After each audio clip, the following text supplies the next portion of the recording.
Thanks for listening and subscribing to DIY for Business. It's Russ and Greg with you. Greg, how you doing? I'm doing well. In my dance, I tried to have a little Latin flavor. We'll know why in a minute, but I tried. I think I failed though. Yeah, it was more of a It wasn't quite there. You are no Charo, my friend. Oh wow, wow! My Gucci was not working today. Yeah, exactly. So it's kind of weird because we get to do this every single week. Next week we don't get to do this. Instead, we get to eat turkey. That's Yes, like it's a beautiful thing. Thanksgiving is a good reason not to do the show. I mean, we would probably want to do it anyway, but I think the Exactly. family wants us around and hanging out. I got to ask you, what are the turkey plans? I have a pretty good idea what you're going to do with it, but I'm doing. I just want to make Come sure. on. What are you Yeah, doing? I'm going 100% outdoor this year. So I've Whole got the meal? turkey and The whole the whole meal. meal, Okay. everything. Okay. So Like tell me from about like this. okay, so I'm gonna do twice baked in the Traeger, twice baked baked potatoes. Right. I've got the turkey going in there. Let's see. We've got the stuffing on the little side thing, and the on the Weber, which is going to be great. Let's see. What else do I got? I mean, everything like corn. Going on the Corn is Weber. going. Yeah, well, because it's going to go on the little side there, and I've actually saw where you could actually put this in the smoker and sort of bake it. Yeah. But I'm not going to have enough room. I'm out of room The in the turkey's too smoker, big? so I'm just doing it in a pot next to the on the So little side. is it a burner that you're doing it on? Yeah, Oh, the okay. little side burner Okay. thing. Yeah, but yeah, everything is going outside. I am doing 100% of the meal outside. I've never done that before. I've always wanted to, but rain or shine, it's happening. I'm That's what doing I was it. going to say. I haven't looked at the forecast yet for next week, but I mean, are we good here or are We're good. No matter the forecast doesn't matter. It's happening. I have been planning for this since I don't know, at least October. No, I don't know, August, July. I've wanted to do this since I got the new cool Weber thing, and then the thing is, it's all I told you. I mean, I got all geeky on it. Like I can monitor those things from my office here, and they're all hooked into my internet and all that stuff, so I can turn up the temperature, turn down the temperature. I don't have to sit out there in the rain while everything's cooking. So I'm going to be fine. So And it's how going to many be different fantastic. things, how many different types of food can you cook inside one smoker? You know what? In 2 weeks, I will answer that. How many are you going to try? Well, I don't know. I mean, I know for sure the potatoes, and I know for sure the turkey. I got to plan the rest out. I've got to dig in and see like what else is going to go into the smoker. I've got some room in there, but not a whole lot because the kids love the potatoes. So I'm going to have to do a whole. I'm a little sad rack. that you've been thinking about this since August and we're 1 week out and you have not figured this out yet. Oh no, don't worry. This will all be like 100% planned out by Turkey Day. I'll be all good. The Wednesday before is when I kind of pull everything together. Okay. So you got to pull this all off. will be good. Otherwise, maybe I'm going to start questioning you as my business partner because can you make good decisions? I'm going to question you if you don't pull this off. Your credibility could be going down. Exactly. Well, you know what? A good show for you to do that. I had a feeling. Yeah. Yeah. What happens when that whole partnership goes awry, right? Like what happens when you've got this co-founder that you've been working with for years and it just all goes wrong. It's like a marriage, right? Like the marriage, like you see these signs and then all of a sudden it's like, oh no. Well, I'm sure marriages are broken up because somebody messed up the Thanksgiving meal, right? That probably caused a major argument. No, believe it or not, I've got to get this thing right. You better get this thing right. But we have help. Yes, we do. Unfortunately, we don't have a marriage counselor, but I'm going to call you a business counselor today. Charles Fry is joining us. First of all, Charles, welcome. Hey, thanks, guys. Thanks. I'm glad to be here. I'm thinking about Thanksgiving, though. I'm wondering what's going to hit the table in our house because my wife's from Central America. So, yeah, Thanksgiving's a real mashup for us. You got to watch the jalapeno content sometimes on the cranberry stuffing. But that could be great, though. Well, that's why I was going Latin American with my dancing because you're actually not in America right now. I'm not in America. I'm in Honduras. I'm in San Pedro Sula, Honduras right now, where we have one of our development centers. But yeah, I'll be back in Austin, Texas for Thanksgiving.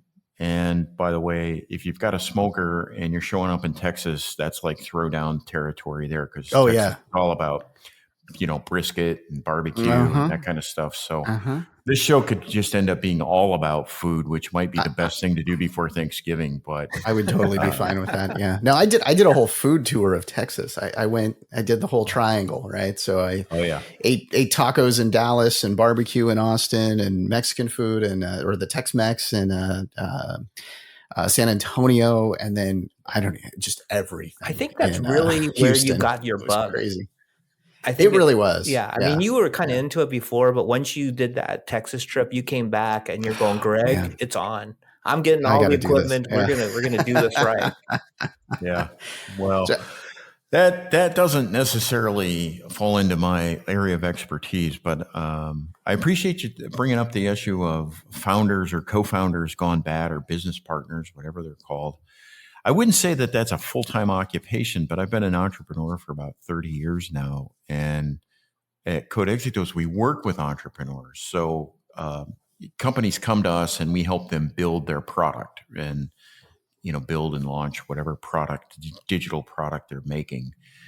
And in the process of that, we get pretty deeply involved in, or at least I do, not our team, of course, because they've got other goals to meet. But a lot of times I spend time with founders, and the relationship they have with their fellow founders can get pretty fraught.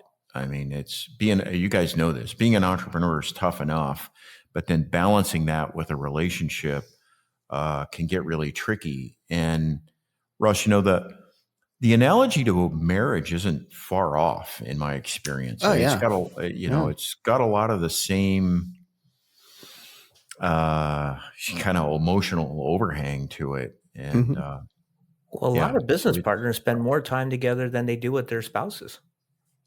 Yeah, totally. Yeah. And I'll tell you what, a whole other episode that I would not be qualified for, but I've met some husband and wife teams that are also very successful entrepreneurs, and I have no idea how they do that.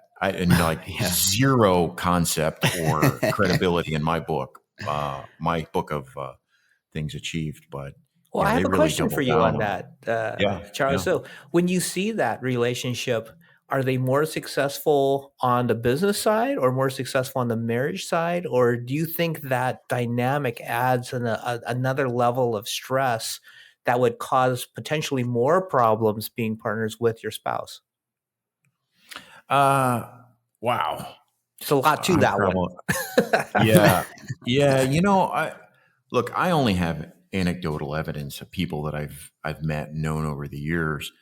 And I think since you've asked me the question, I'm obliged to answer. And I think my answer is going to be, I think they're probably just really good at relationship management to begin with. And they found their doppelganger or their soulmate or whatever you want to call it. And so when I'm thinking about the one or two couples I have in mind as references, they just flowed pretty naturally from a conversation about the kids to a conversation about college selections to a conversation about whether they should, take their company public. It was like all the same vibe for them. And so I think it was more like they were just really good at getting through that kind of communication. But it wouldn't be my style. Yeah, it would be rough. So I had a really small company that I worked with my wife on for a bit. Everything went smooth. Everything was cool. Yeah. But I was afraid. I think we both were, of like, is this going to cause issues between us by us running this company together? Because we don't want that. Like, we don't want these issues. Okay, now I'm saying that, like, let's take out the marriage thing here and just talk about, like, okay, Greg and I starting a business together, right? Yeah. Like we think we like. I think he likes me. I don't know. I mean, Yeah. I'm pretty sure, but I love you, Russ. It's not even like I love you. I love it. I love it. But it's like we've got a good partnership here. But like in that beginning stages, when you're starting this, like, are you sort of looking for the same stuff like when you're looking for a spouse, I guess? Like, how do you know who to pick to found a company with? Well, that's a great question. And I think the root of some evil, so to speak, because maybe I'm just noticing it, but there's been a fad lately in early stage companies that someone will have an idea and they want to build this company, and they'll get advice from someone. And the advice is usually like, you need to find a co-founder. And I'm like, well, who the hell gives that for advice? I mean, like, why would you tell somebody to do that? And I've talked to several entrepreneurs who are they're usually very young, they're in their 20s.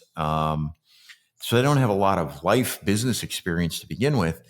And they're like, they'll be telling me about their company. And they're like, I just need to find my co-founder or CTO. And I'm like, why do you need a co-founder or CTO? Well, I need somebody to handle all the technology decisions, and I'm not a good technologist. I'm like, okay, I get that. So you need a CTO. I get that.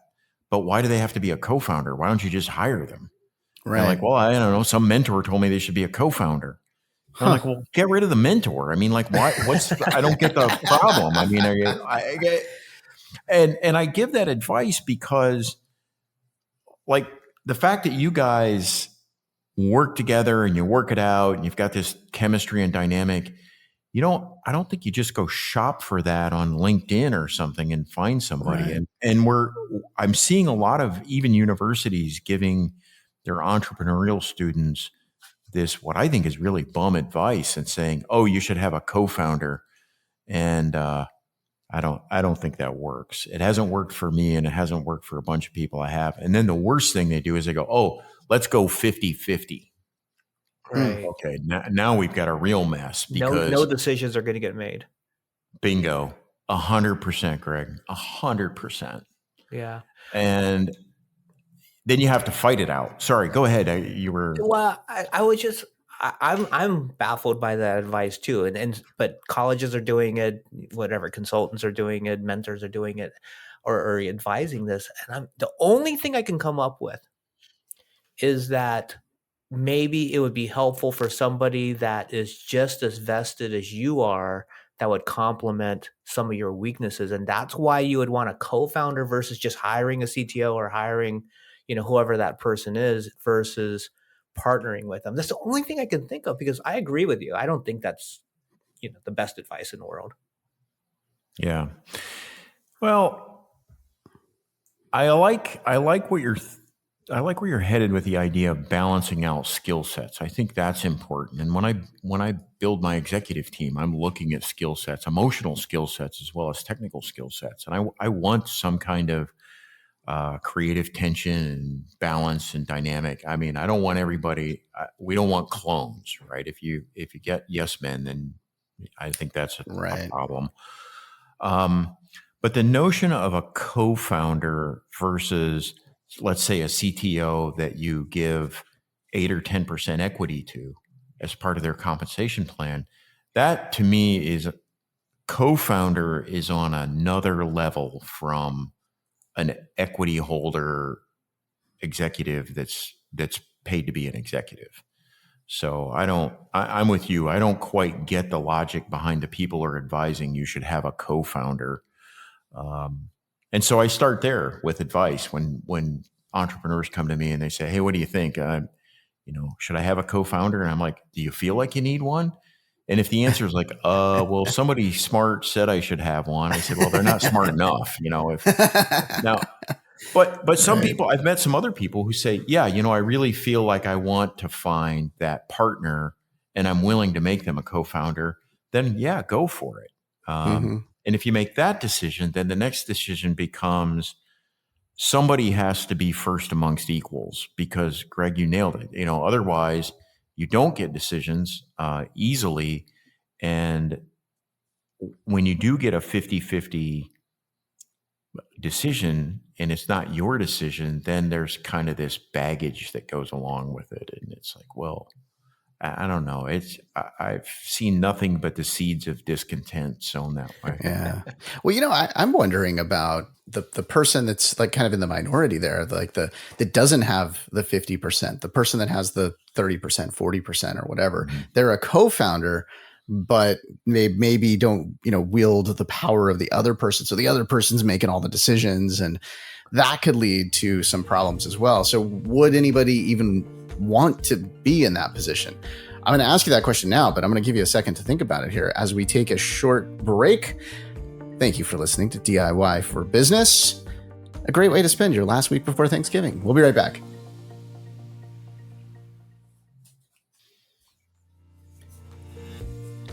Thanks for listening and subscribing and reviewing DIY for Business. It's Thanksgiving coming up. We'd be thankful for some reviews, some additional 5-star reviews. That would be a great way to thank us. Think of it as like a tip. Maybe that's. We would not be thankful for 1-star reviews. So yeah, exactly. Please give us a 5. Yeah, that's so like 4th of July or something. That's another holiday, like not for Thanksgiving. You got to do the 5 stars. All right. So I posed a question and then I went to break. I gave you plenty of time to think about it here. That's while right. We listened to other people talking there. Probably Black Friday deals or something. I don't know what's running at this point, but let's get into that. So why would you ever want to be like in the minority on that, like where you're the 40% holder or the 49% holder? Like what benefit would you have? Yeah. So wow. Another myth I think that was cultivated in the Silicon Valley days of, the first .com rush, where stock options were everything and people were giving out stock options. Mm-hmm. And they make sense if their trajectory of the business is for some sort of equity exit. So if you get into a situation where you're a venture capital backed company, there's some exit sort of anticipated when the money comes in, because venture capital guys don't get in if they don't have a plan for getting out. So if you know that you're going to have an exit, equity makes sense. And it's less about having control with your 30%, let's say, and it's more about just monetizing that 30% when the exit happens. But you're 100% correct in thinking that, well, if I have a 30% control, if Russ, Greg, and Carlos start a company and we have 25%, 25%, and 50%, whoever has 50% really owns and operates the company, because those decisions will all get made by that person. There's no, the whole co-founder thing sort of whistles out the window right along with it. So, I think it's a good point. And a lot of, privately held small businesses that are going to stay privately held, that leads to arguments and problems as well, because the guy with 25% says, look, you never listen to my advice, and I own 25% of this company. And one of my first business mentors, he asked me a question. He said, I'll ask Greg this question. So, do you know what 49% of a privately held company is worth? Oh, I'm going to say 49% of what it gets sold for. Or on a day-to-day basis, nothing. Okay.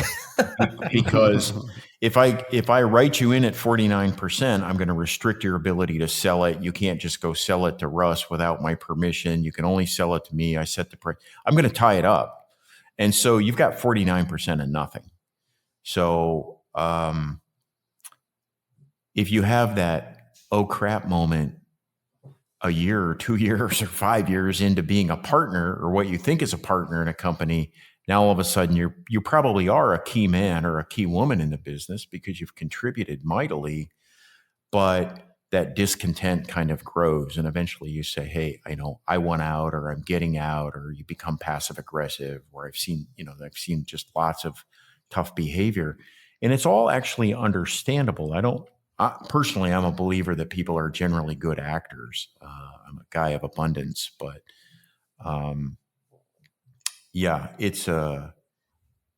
it all starts in the like those seeds are planted early on with misunderstandings about what your 49% entitles you to.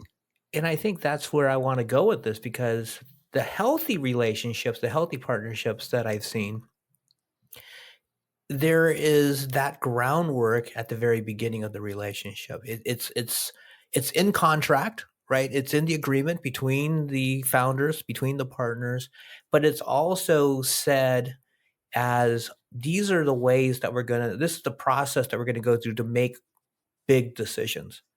If one partner is ahead of the tech department, one partner is operations, one partner is finance. Okay, you're going to head up those decisions, but when it comes to global decisions for the company, this is how it's going to be made because one person owns a bigger percentage. I think it's healthy that you have those different voices that are respected, but it's also in the foundation of the contract and the initial partnership of how the future is going to be, how decisions are going to be made in the future, and depending on the types of decisions. And I think those work. And when it doesn't work is when those decisions were made and it changes. And I think that is really where a lot of partnerships fail down the road, is because it started fine. But then something traumatic happened, something happened in the business and those roles changed. And then all of a sudden, like, hey, wait a second here. This isn't the way we decided to do this when we started this company. Wait, why are you doing this now? Why are you giving me a hard time about making this decision? Why are you taking this responsibility away from me? And those are the types of things that get in the way of these healthy partnerships that start off good.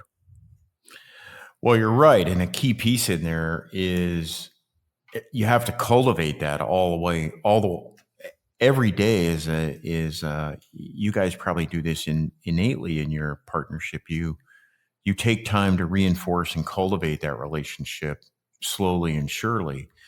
But I think you're spot on for getting it defined and spelled out early, but then you have to weed and water the garden as you go.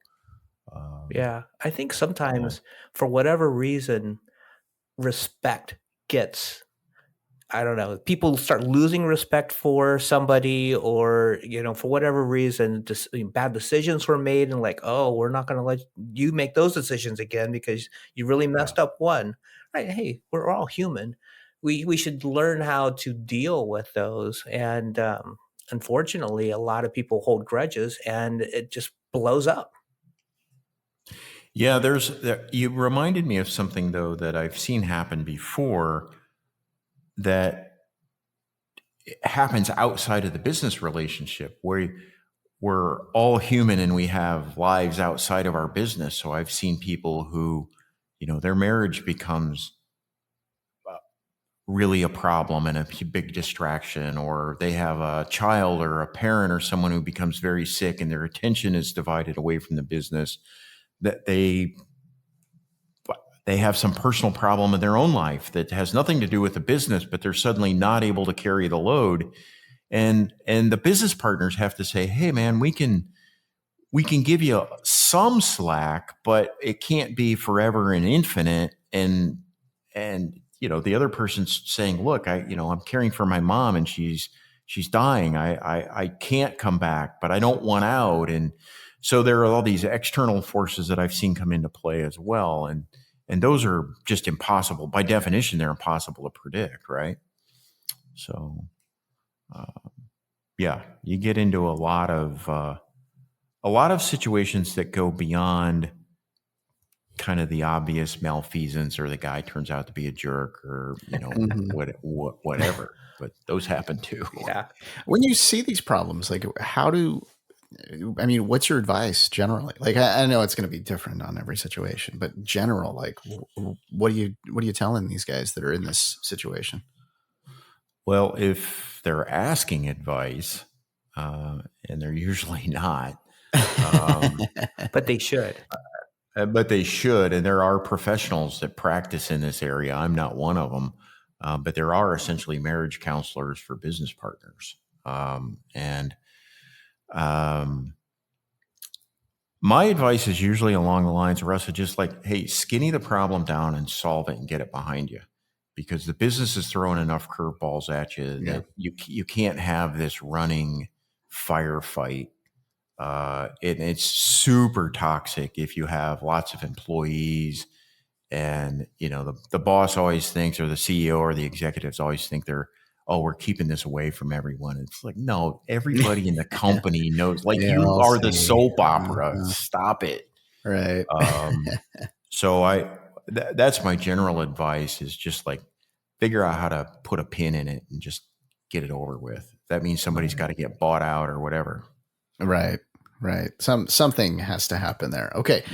Greg, before you ask that, I see you ready for another question here. Before you do that, we got to take a short break here. So when we come back, well, I'll let you think about this right now, but when we come back, I'll let you ask a question. So I'm trying to be nice here. I don't want to mess up our partnership. I'm still thinking about turkey. That's what you were going to say. We'll be back with more DIY right after this.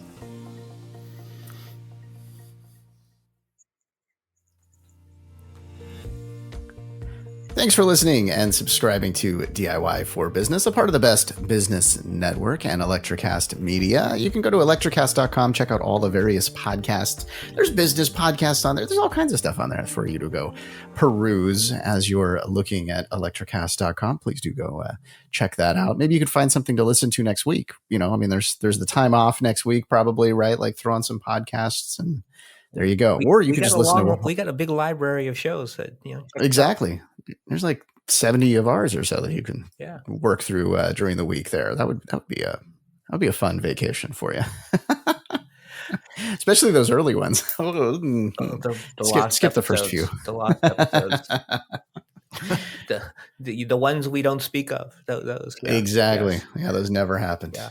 Mm-hmm. Hey, before we went to break, we were talking about the employees, and this one's kind of a weird question with partners, but I tend to think, and this is usually the case in businesses that I've consulted for in the past, that one partner is more liked by the employees than the other. Yeah. And sometimes feelings get hurt because of that. And one partner's going, well, how come everybody likes you? And then all of a sudden that partner's making life difficult for the employees. And then the other partner is like, hey, what do you do? Anyway, that's just one scenario. But I'm curious about, like, what's both of your advice when the two partners just don't see eye to eye in the corporate culture and the way they treat employees? Because I've seen that a lot.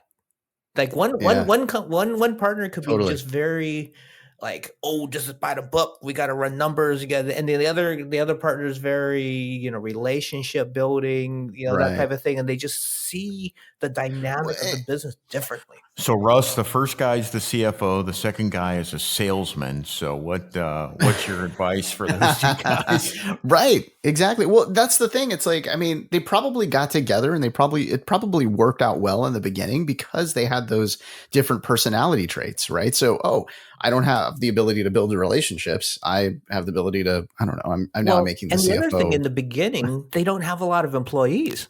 They don't have this huge time. If you grow and you scale and all of a sudden you're 50 employees, 100 employees, 500 employees, things change, right?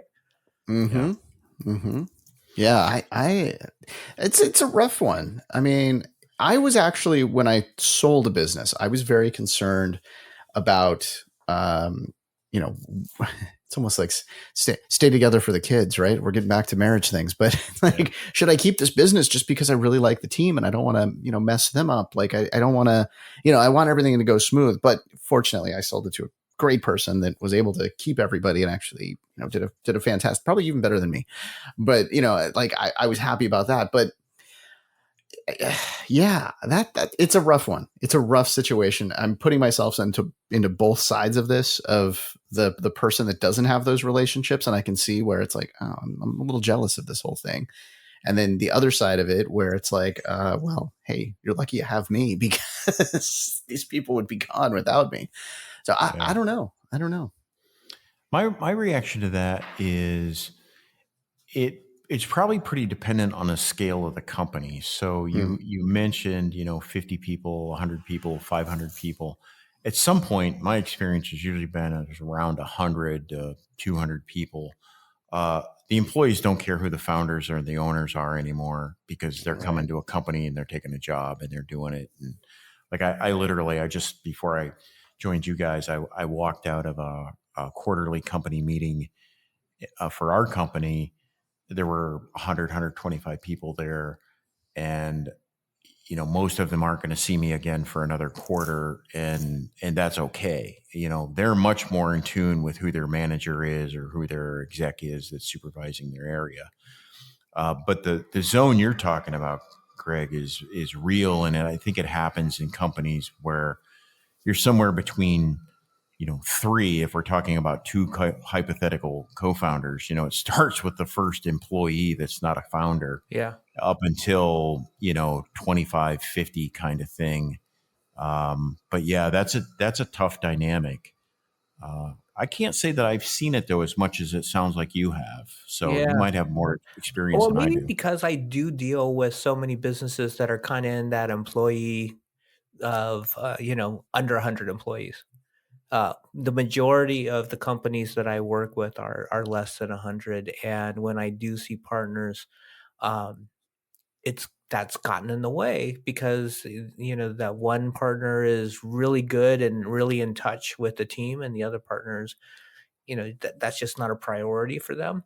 But what I found works really well is when the one partner that's more, let's just call it analytical and less people oriented, really encourages the other partner to carry that load for the team, and carry that load as the leadership. Like, we do care, right? And one person's more the voice and the face of the company, to the employees, and one's more behind the scenes, and they both lean into their roles. And when that happens, it's successful. It's when they can't lean in and one tries to be something they're not, then, employees see that, they figure that out. They're not going to fall for that. And that's when, certain things kind of go sideways. Yeah. Yeah, for sure. As I'm listening to you, I'm thinking of the, what was that television series? It was wildly popular. It was set in the 60s and 70s, Madison Avenue, the ad agency. Mad Men. Oh, right. Mad Men. There we go. Yes. Yeah, like that series was like a amazing running documentary of like weird partner behavior. Right. Yeah, and I'm not sure it was really dramatized. I think it was real. I think the whole reality TV just with actors. That's all. Yeah. Yeah. They just pulled recordings from old places. Yeah. It's amazing how much people smoked back in the office, back in the day. That was the one thing that blew me away. It's like they smoked and drank. And drank. Yeah, they had the bar carts in the office, and it's like 11 o'clock in the morning, and it's like, let's have a couple drinks and a cigarette or 5. I still remember going to my dad's office when I was, this is back in the 70s, and same thing. They were smoking up a storm. They had the drinks going, and I'm like, okay, this is what this is like. Look, you guys, you media guys might get to Vegas more than I do. I'm not much of a Vegas fan, but I was out there to meet with a client not long ago, and I was walking through the casino, and all these people were smoking in the casinos, and I'm like, it was weird. I'm like, is this guy? The first guy, I thought, man, this dude's just going rogue. He must have won a bunch of money. He doesn't care. And I saw these guys with big cigars. They're smoking stuff. And I asked somebody, and they're like, yeah, you can smoke in here. It's like Sin City. What's it like in Honduras? You don't see much smoking. No? That's like rolling up money and burning it. So, the economy here doesn't afford a lot of people that sort of luxury. Gotcha. So not a lot of it. Yeah, you did nail it. We do love Vegas. I think we've both been. We do love Vegas. A little too much this year. Not for the smoking, but we do love Vegas. Not for the smoking. That part annoys me as well about Vegas. That's my least favorite part of Vegas. Yeah, but getting back to the topic at hand, I think the key for, what listening to you guys and talking about it with you guys has been a lot of fun because you've helped me understand a little more of the contours of the problem. The real key here is get it as right as you can at the beginning. Have these conversations, have the tough conversations before it's a shooting conversation, right? Like talk through what's going to happen. Don't shy away from the fact that, hey, who's going to be the good friendly guy? Who's going to be the mom? Who's going to be the dad, right? Because it's like, hey, dad, mom said, you go ask your mom, hey, can I go out with my friends to the movies? Go see what your dad says. Yeah. If you're smart, you go to dad, you say, hey, mom said she doesn't care if I go to the movies. She just wanted me to check with you. Right? I can tell what kind of teenager you were, Charles. I can see it. Exactly. But payback is hell. So my kids got even.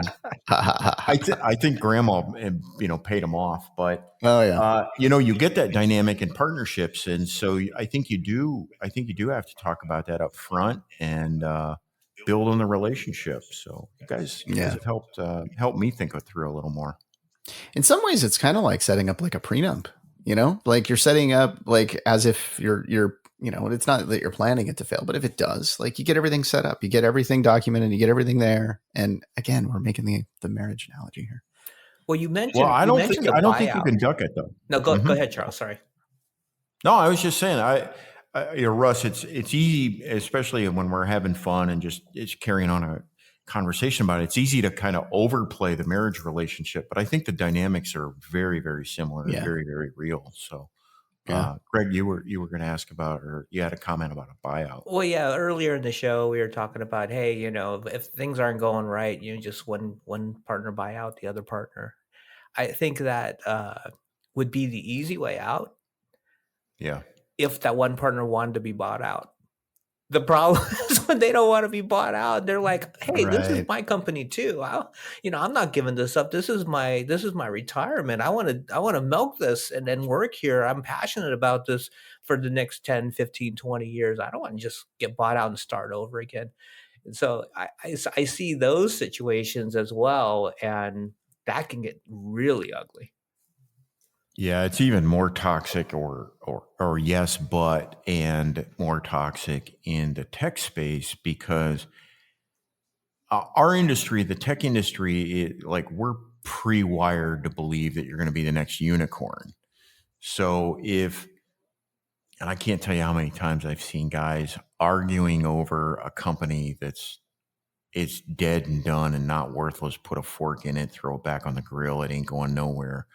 But the guy that needs to get bought out, he's dead certain that this thing's going to be worth $1 billion in 5 years. And he's not going to be the guy that took a $50K payout and missed a, $500 million windfall. And there's no logic I've ever seen that gets past that. And sometimes it destroys the company. It's like, okay, you're going to get lapped anyhow, because while you guys are sitting there, bickering over a bone with no meat on it, your competitors are going to come in and whiz by you and they're going to take the brass ring. And you guys are still going to be arguing about who gets the big chair versus who gets the little chair. So,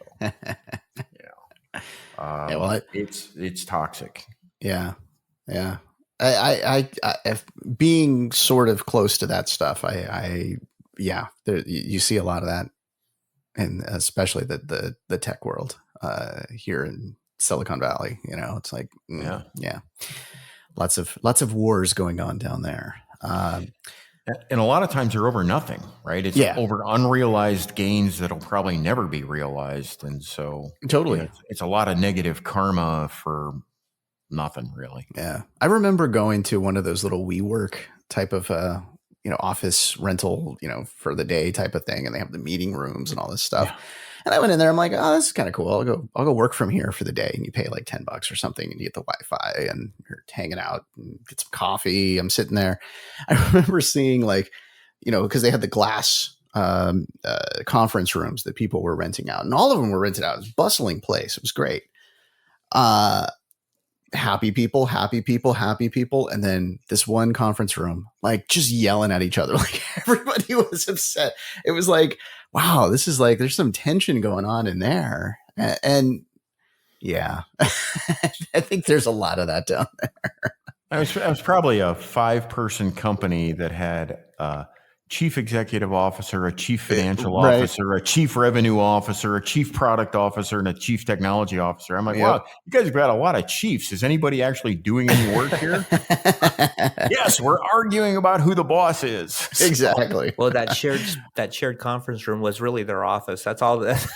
Yeah, exactly. It probably was. Definitely, actually. I remember that place, Russ. You took me there. That place was awesome. Oh, yeah, we did. That's right. It was right there on University. It was awesome. Yeah. That was a great place. On University where? In Palo Alto? Yeah. On University Avenue. Yep. Yeah. I actually helped some friends start a company. We were in the basement. Classic, we're in the basement in a building on University Avenue in Palo Alto. Yep. Nice. We were on the same street. Hey, great burritos. Great burritos down there. Right across from the Apple Store. Burritos, and then that place actually had some fantastic coffee. It really did, yeah. And actually, that's right near the Apple Store there. So what I remember, I can't remember the name of the store. Yeah, I do. I just remembered it. Hoya was a place right on the corner across from the Apple Store, and they had this fantastic jalapeno margarita. Oh, yeah. I know what you're talking about. That place was a bomb. I mean, every time I went, I'm like, oh, yeah, I'm back in Palo Alto. I got to go there. But I was told Hoya closed, so that's a problem. Okay. Well, if you're into jalapeno margaritas and you happen to go back to Vegas, Flaming Fajitas have that's true. Fantastic. Really? Jalapeno margaritas, yes, fantastic. I have to go back because my wife's mad because I didn't take her the last time. It was an in-and-out business trip, and I'm like, okay, honey, we'll go back. So Flaming Fajitas. Flaming Fajitas, be a sponsor of the show. I just plugged you. Exactly. We'll talk about you all the time, Flamin' Fajitas. That place is fantastic. Well, do they deliver for Thanksgiving? I mean, that could solve a problem. Well, the problem is everything comes on fire to your table. So if they deliver, that could cause some major problems on the road. So let's. Maybe they set it on fire when they get to your house. Oh, that would be cool. Yeah. That would be cool. There you go. Greg, you're a business consultant. Come on, man. We should think about this. I'm not thinking out of the box enough tonight. Yeah. All of our drivers work. Our drivers carry no cash, but plenty of matches. Yeah. Flamethrowers, just to get you set up. Hey, this has been a lot of fun, Charles. Really enjoyed the conversation. Yeah, same here. You guys are awesome. I love the show. Yeah, thank you so much for joining us, and I hope you have a fantastic Thanksgiving. Yeah, and I hope your guys' partnership lasts forever and ever. Oh, that's a beautiful thing. I hope it does as well. As long as he doesn't burn the turkey. Exactly. It all depends on next week and how those photos look. Although some jalapeno margaritas with turkey. Now there we go. There you go. Okay. All right. We got a win here. Hey, thanks for listening, subscribing, and reviewing DIY for Business, a part of the Best Business Network and Electrocast Media. The subjects that we cover on this podcast are selected with the goal of helping your business grow, and all of the information that's provided is opinion-based, and you might want to consult a professional to discuss your exact business situation. Greg and I want your company to succeed, and we're happy to take your suggestions, your questions, whatever it is. Head over to our website, DIYforbusinesspodcast.com, and let us know what you want on the show, and we'll make it happen. We thank you again. And this is the time of year for thanks, right? Hope you have a fantastic Thanksgiving. Thank you for subscribing to DIY for Business, where you are not alone.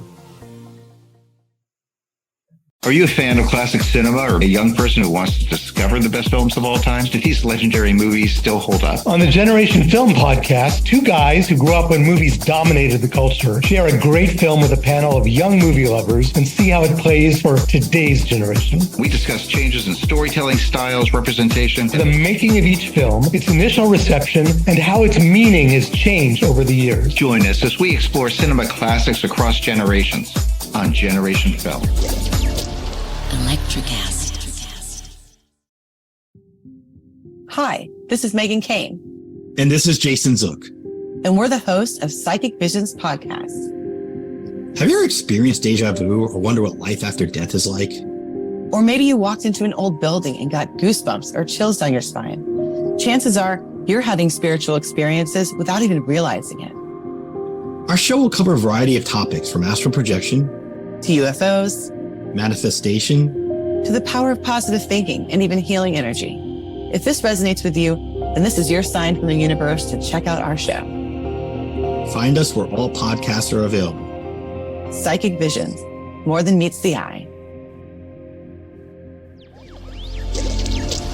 Electricast.